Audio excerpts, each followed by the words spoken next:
যে চিঠিটা সেই চিঠি লিখেছেন দেবীপ্রসাদ মণ্ডল, গ্রাম ও ডাকঘর কিয়ামাচা, থানা গোয়ালতোড়, জেলা পশ্চিম মেদিনীপুর। বিদায় 24।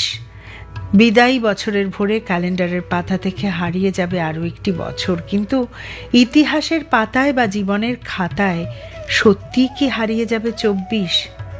যে নারীর কোল আলো করে এসেছে এক ফুটফুটে সন্তান, তার কাছে 24 থাকবে না অমরত্বের আসনে?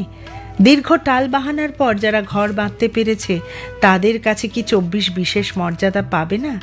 যে ছেলেটা দীর্ঘ অপেক্ষার প্রহর কাটিয়ে নিজের স্বপ্ন সার্থক করেছে এই 24-এই, সেই বা কি করে ভুলবে?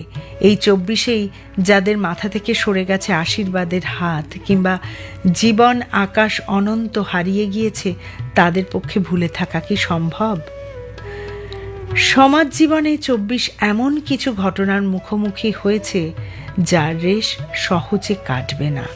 সব মিলিয়ে ক্যালেন্ডারের পাতায় বিদায় ঘটবে ঠিকই, কিন্তু জীবনের খাতায় 24 থাকবে স্বমহিমায় উজ্জ্বল।